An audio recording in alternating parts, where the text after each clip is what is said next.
नमस्कार मंडळी, आम्ही आज आलो आहोत या जंगलामध्ये.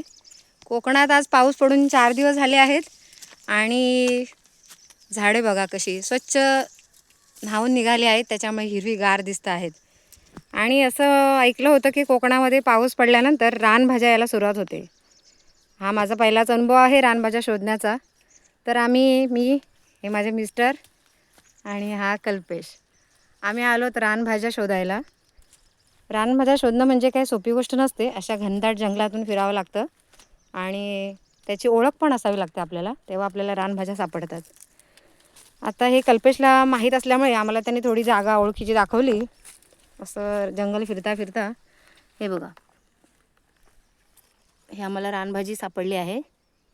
हिला भारंगीची भाजी म्हणतात आणि ह्या भाजीमध्ये खूप औषधी गुणधर्म असतात असं म्हटलं जातं.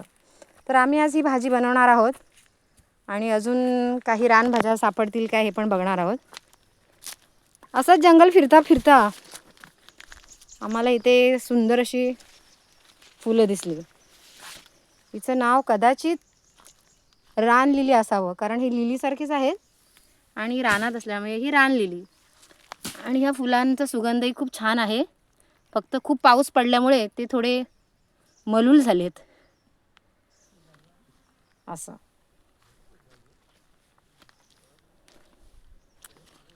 अशा या रानभाज्यांचा आस्वाद घेण्यासाठी तुम्ही नक्की कोकणात या आणि भाजीचा आस्वाद घ्या. चला, हे दोघं पण भाज्या तोडत आहेत. आता आपण बघूया किती भाजी जमा झाली आहे. मला तर काही जास्त भाजी सापडली नाही. तर कल्पेशला ह्या जागेची चांगली माहिती असल्यामुळे, तो इथला मालक असल्यामुळे त्याला खूप भाजी सापडली आहे बघा. म्हणजे आपल्या एका वेळेची भाजीची तयारी झाली आहे. ती पण फुकट.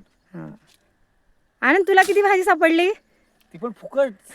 आनंदला काय भाजी नाही सापडली आहे. हे बघा, ही फुकट भाजी आपल्याला मिळाली आहे. पैसे न देता रानातली सात्विक अशी फ्रेश भाजी. आणि या भाजीला खायला, जर भाजी ही खायची असेल तुम्हाला आणि याचा आनंद जर तुम्हाला घ्यायचा असेल तर तुम्हाला यासाठी आपल्या कोकणात नक्कीच यावं लागेल. धन्यवाद मित्रांनो.